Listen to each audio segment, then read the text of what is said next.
খাৰুপেটীয়াৰ the Hidaya international স্কুলৰ প্ৰতিষ্ঠা দিৱস।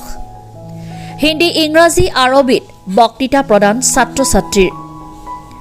100 বছৰৰ পৰিকল্পনাৰে সন্তানক সুশিক্ষাৰে শিক্ষিত কৰক।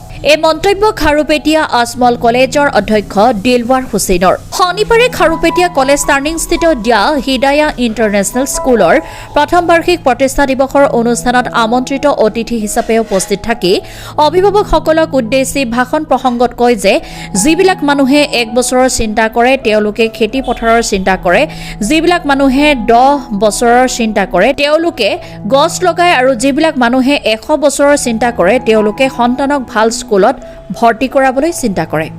ধন সম্পত্তি কিনাতকৈ নিজৰ সন্তানক সম্পদ হিচাপে গঢ়ি তোলাৰ আহ্বান জনাই অধ্যক্ষগৰাকীয়ে নিজৰ কিডনী বিক্ৰী কৰি হলেও সন্তানক শিক্ষিত কৰাৰ আহ্বান জনাই পিতৃ মাতৃক। উক্ত সভাত মুখ্য অতিথি হিচাপে গুৱাহাটী IITৰ স্কলাৰ দ্য আবুল মহচিন আলী, খাৰুপেটীয়া মহাবিদ্যালয়ৰ অৱসৰপ্ৰাপ্ত প্ৰবক্তা আব্দুল কৰিম, মৌলানা আব্দুল বাতিন কাছিমিয়ে অভিভাৱকসকলৰ উদ্দেশ্যে ভাষণ প্ৰদান কৰে। উক্ত অনুষ্ঠানত দ্য হিদায়া ইণ্টাৰনেশ্যনেল স্কুলৰ ছাত্ৰ-ছাত্ৰীসকলে নিজৰ নিজৰ প্ৰতিভা প্ৰদৰ্শন কৰে। আজি তাৰমানে আমি যোৱা বছৰত ইনশাল্লাহ স্কুলখন আমি ফেব্ৰুৱাৰী 2 তাৰিখে ইনগৰেশ্যন কৰিছিলোঁ যে স্কুলখন আমি যিটো প্ৰতিশ্ৰুতি ৰাইজক দিছিলোঁ যে এনেকুৱা এটা স্কুল হ'ব লাগে, যিটো স্কুলৰ অভাৱ আমাৰ খাৰুপেটীয়াত আছিল, যে এনেকুৱা এটা দিনীয়াত থকা এটা ইংলিছ মিডিয়াম CBSE কাৰিকুলামৰ সৈতে আৰু হিপছৰ সৈতে এখন স্কুল এনেকুৱা এটা হ'ব লাগে, সেইটো ভাবি এইটো অভাৱ আছিল। এইটো অভাৱ পূৰাৰ কাৰণে আমি স্কুলখন ইয়াতে স্থাপন কৰিছিলোঁ। ইনশাল্লাহ আমাৰ এইটো প্ৰায় আজি 10 মাহ পাৰেই হৈ গ'ল।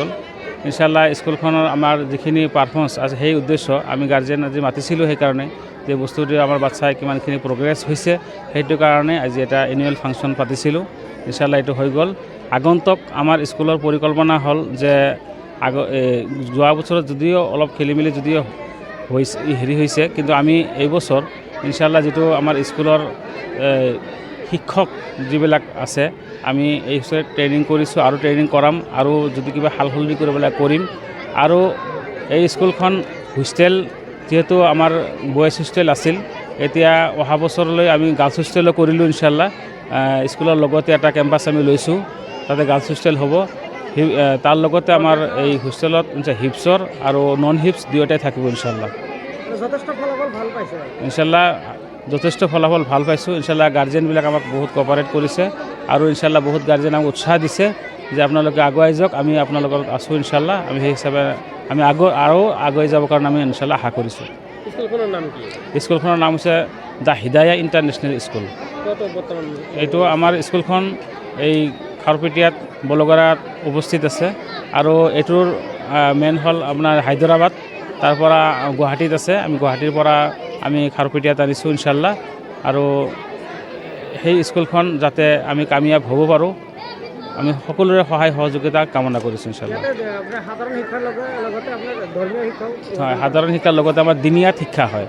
দিনীয়াত মানে তাতে আছে কোৰআন, হাদিছ আৰু ইছলামিক যিবিলাক মানে হেৰি আছে, চিৰত, তাৰপিছত দোৱা, তাৰপিছত মাছলা মাছাইল আৰু নবীজীৰ জীৱনীৰ বিষয়েও ইনশাল্লাহ সিহঁতক শিক্ষা দিয়া হয় প্ৰত্যেক ক্লাছতে।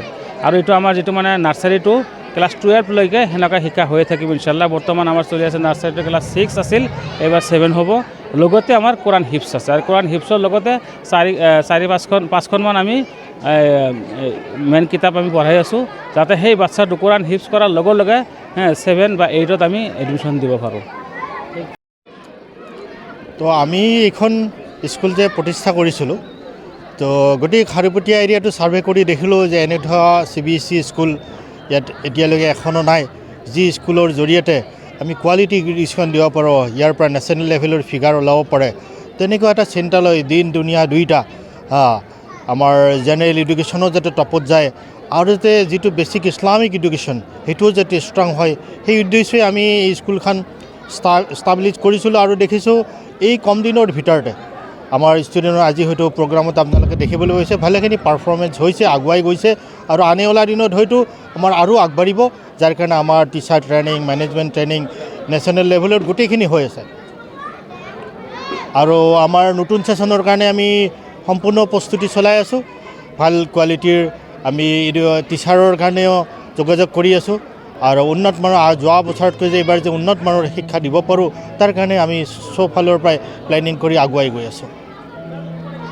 দলগাঁৱৰ পৰা আবুল হাছেমৰ report, Asom north east news live.